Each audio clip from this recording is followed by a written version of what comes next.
La tensión comenzó a crecer lentamente después de la excursión al manantial. Los Osborne, especialmente William, empezaron a observar a Clara con una mezcla de irritación y un interés oscuro que la hizo sentir vigilada. Bastó que algunos de los vaqueros comentaran haber visto a Clara y Jackson alejados del campamento para que la familia Osborne convirtiera la anécdota en un escándalo. William, que hasta entonces apenas le había prestado atención, comenzó a acercarse a ella con una familiaridad incómoda. En una ocasión, la tomó del brazo con un gesto calculado y la llevó hacia el interior del carro principal bajo el pretexto de conversar. Clara sintió un nudo en la garganta mientras él hablaba con voz suave, casi sedosa, ofreciéndole un lugar especial en su futura casa, la necesidad de una mujer sensata que cuidara las cuentas, los niños y a su esposa. Era una oferta disfrazada de oportunidad, pero en realidad no era más que una condena a una vida de servidumbre no remunerada. William creía firmemente que la familia debía permanecer unida y que las mujeres eran más útiles cuando estaban bajo control. Clara se retiró de esa conversación con el corazón acelerado y una sensación de peligro reptando por su espalda. 3 días después, mientras avanzaban por un valle amplio, cubierto de hierba seca que crujía bajo el peso del ganado, se levantó un viento caliente que anunciaba tormenta. Jackson, siempre observador, levantó el rostro hacia el cielo, frunciendo el ceño. «Se acerca algo grande», murmuró. Minutos después, un trueno lejano hizo estremecer la tierra y el aroma de lluvia mezclado con polvo llenó el aire. Catherine, que viajaba en la carreta, se aferraba al borde mientras el cielo se oscurecía y el ganado comenzaba a moverse con nerviosismo. Bastó un rayo para desencadenar el caos. El rebaño entró en estampida. En medio del tumulto, Clara vio cómo la carreta daba un bandazo violento y su hermana salía despedida, cayendo mal sobre un tramo de tierra dura. Sin pensarlo, Clara espoleó su yegua y se lanzó hacia Catherine, esquivando las vacas que corrían desbocadas.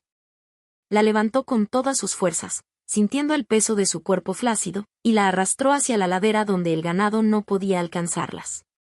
El corazón le martillaba en los oídos.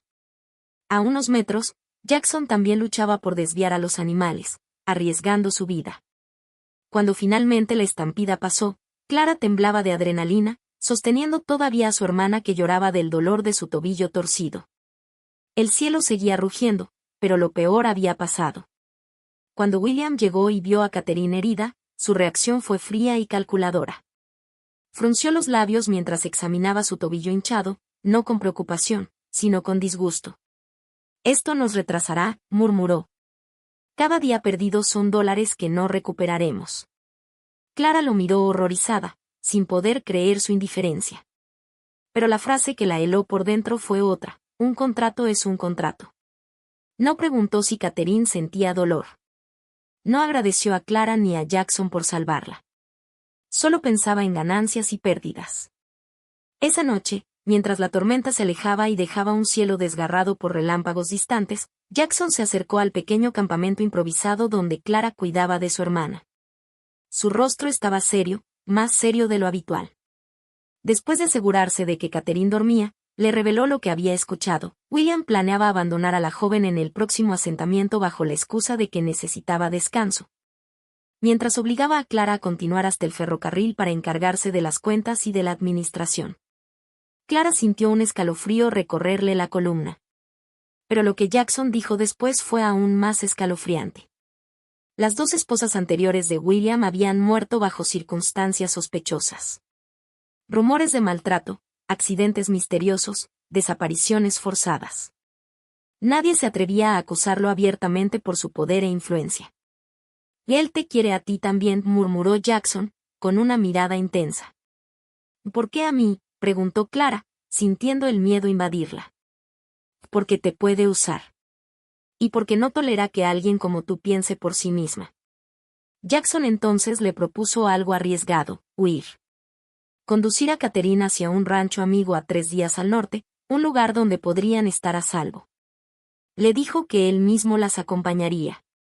Clara, con el corazón dividido entre el deber y el instinto, le preguntó por qué arriesgaba su posición, su empleo y quizá su vida. Jackson respondió con una sinceridad que la desarmó. «Porque hay cosas que importan más que la seguridad. Hay personas por las que vale la pena arriesgarlo todo». Al amanecer, Cuando el cielo apenas dibujaba un hilo pálido sobre las colinas, Clara decidió confiar en él. La huida comenzó silenciosa, urgente. El avance era lento debido al tobillo herido de Catherine. A mediodía, ya podían ver a lo lejos la nube de polvo que anunciaba que los hombres de William los perseguían. Jackson las condujo hacia un cañón estrecho, un lugar fácil de defender pero difícil de escapar si algo salía mal. Allí esperaron, escondidos entre las rocas rojizas. El silencio del cañón amplificaba cada latido del corazón de Clara. En ese instante tuvo una revelación. Por primera vez en su vida no estaba siguiendo órdenes ni cumpliendo obligaciones. Estaba eligiendo su propio destino. Cuando los jinetes de William se acercaron, se produjo un enfrentamiento violento. Los disparos rompieron el silencio del mediodía. Jackson luchó con valentía, pero uno de los proyectiles lo alcanzó en las costillas. Cayó de rodillas, respirando con dificultad. Clara corrió hacia él, pero él la instó a huir.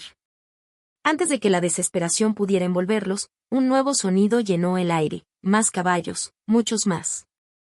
De pronto aparecieron el padre de Clara, el sheriff de Caperville y una docena de hombres armados. Jackson, con voz debilitada, explicó que antes de escapar había enviado un mensaje con un jinete pasajero, informando de todo al señor Adams. No iba a confiar únicamente en la esperanza, dijo. Tu seguridad era demasiado importante. William Osborne, enfrentando ahora testigos, armas y las viejas sospechas sobre sus esposas anteriores, huyó del territorio. Una semana después, ya de regreso en Caperville, la vida parecía extrañamente tranquila. Pero Clara sabía que nada era igual. Su padre, aunque agradecido, seguía viendo a Jackson como un simple peón sin futuro. Cuando Clara anunció que usaría la herencia de su abuela para comprar la propiedad Larson y construir un rancho junto a Jackson, él casi se atragantó. Decía que una vida así no era adecuada para una joven educada. Pero Clara se mantuvo firme. Le habló de cómo había pasado años creyendo que soñar era un lujo inalcanzable en la frontera, hasta que Jackson le mostró que la belleza y la esperanza no eran debilidades, sino las cosas que hacían que la vida valiera la pena. Sorprendentemente, su padre terminó riendo suavemente. Admitió que ella sonaba igual que su madre, una mujer que insistió en llevar un piano a través del camino de Oregón porque un hogar necesitaba música para estar verdaderamente vivo. Y así, Clara entendió que la frontera no existía para romper a los soñadores, sino para probar que tan lejos podían llegar cuando decidían seguir su propio camino. En el año 1883, en el polvoriento y joven pueblo de Caperville, en el territorio de Montana, la vida parecía avanzar con la lentitud de un reloj viejo que nunca había conocido la prisa. Clara Adams, de 20 años, observaba ese mundo desde la ventana estrecha del cuarto que compartía con su hermana menor. El viento levantaba remolinos de polvo sobre la calle principal, y ella sentía que ese paisaje áspero era un recordatorio constante de lo que su padre siempre decía: el oeste no es amable con los soñadores. Clara había aceptado durante años que su destino era convertirse en la soltera de la familia, esa tía confiable que todos toleran pero nadie considera esencial.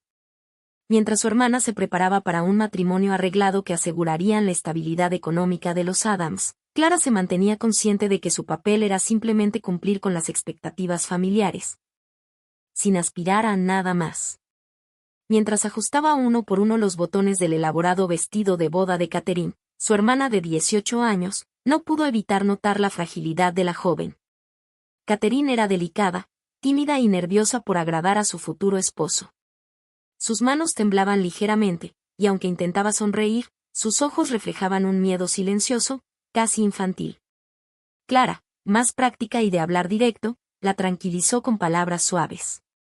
Sabía que Catherine no estaba hecha para el mundo áspero que las rodeaba, pero aún así debía enfrentarlo.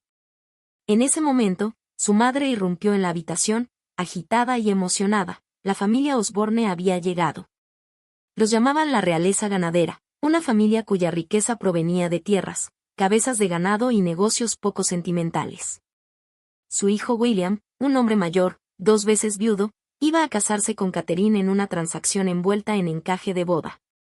Clara, vestida con un simple vestido azul, reconocía con claridad su lugar. Era parte del decorado, una figura secundaria en una obra que no había elegido.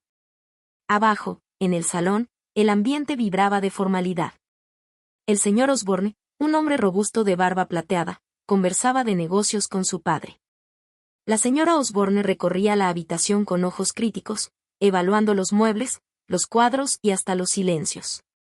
Pero Clara apenas registraba esa escena, porque su atención se había atrapado en un hombre que no pertenecía del todo a aquel grupo. No era William, el pretendiente de Catherine. Era otro, alto, delgado, con una chaqueta de mezclilla desgastada. Tenía una presencia tranquila pero firme, como si el ruido y la formalidad de esa familia no lo afectaran. Su madre se acercó a Clara para advertirle en voz baja que se trataba de Jackson Ali, de 24 años, el capataz de los Osborne, un simple empleado sin importancia. Pero Clara ya lo estaba observando de otro modo. Algo en su postura separada, su mirada analítica y su silencio parecía más sincero que toda la ceremonia que llenaba la casa. Durante las presentaciones formales, William apenas le dio un vistazo a Clara, como si fuera una sombra en el borde de su visión. Pero cuando la familia se movió hacia el comedor, Jackson se aproximó a Clara directamente, ignorando a todos los demás. Con educación y cierta timidez, le entregó un pequeño cuaderno de cuero. Era su cuaderno de bocetos, el mismo que había perdido cerca del arroyo Cottonwood semanas atrás. ¿Lo miraste?, preguntó Clara, sorprendida y un poco avergonzada. Solo lo necesario para encontrar tu nombre, respondió él con honestidad calmada. Pero lo que vi era extraordinario. Tú ves esta tierra de una manera que la mayoría no ve. Antes de retirarse, Jackson añadió una frase críptica, en voz más baja. Y el ojo ve lo que otros no. A Clara le tembló el pecho, como si esa simple frase hubiese abierto una puerta que ella no sabía que existía dentro de sí. La cena de compromiso fue larga y tediosa. William hablaba de Catherine como si fuera un bien ganado más, una vaquilla fina, digna de mostrarse y de mantener bajo control. En un momento, sugirió llevarla en la próxima conducción de ganado hacia el ferrocarril, para que aprendiera su lugar en su futuro hogar. La señora Osborne añadió que Clara debería unirse también, para ser presentada a otros rancheros elegibles, en un intento transparente de colocar a la hermana sobrante. Y así, sin más, Jackson fue designado como el encargado de su seguridad durante el viaje. Cuando sus ojos se encontraron con los de Jackson, Clara sintió un calor inesperado correrle por el pecho. No estaba acostumbrada a sentir nada que no fuera resignación o frustración. Esa mirada la descolocaba. 3 días después, ya a caballo junto al inmenso rebaño que avanzaba hacia el ferrocarril, Clara descubrió otro mundo. Montaba su yegua preferida, negándose a viajar encerrada en el carro de cocina. El viento fresco, el olor del pasto y el sonido del ganado le daban un sentido de libertad que Caperbeach nunca le había concedido. Jackson se acercó a ella a caballo, comentando lo bien que montaba. Clara le explicó que no era una chica de pueblo, que había nacido en un carro en el camino de Oregón. Él sonrió, con una expresión difícil de descifrar. Poco después, la llevó a un manantial cristalino rodeado de flores silvestres. Le ayudó a desmontar con suavidad. Allí, entre el silencio del agua y el murmullo del viento, dijo: la belleza que la mayoría pasa sin ver. Como algunas personas. Mientras Clara dibujaba, Jackson habló de su familia. Sus padres murieron tratando de perseguir una vida práctica, sin permitirse alegría alguna. Él había elegido vivir distinto. Para él, incluso el viento áspero del oeste tenía una música escondida que valía la pena escuchar. Clara, con la mirada fija en su cuaderno, confesó algo que nunca había dicho en voz alta. Creía que la practicidad era la única virtud que importaba, que soñar era un lujo prohibido en la frontera. Jackson la miró intensamente y preguntó: ¿y ahora? ¿Cuál es el sentido de sobrevivir si no podemos ver la belleza que nos rodea?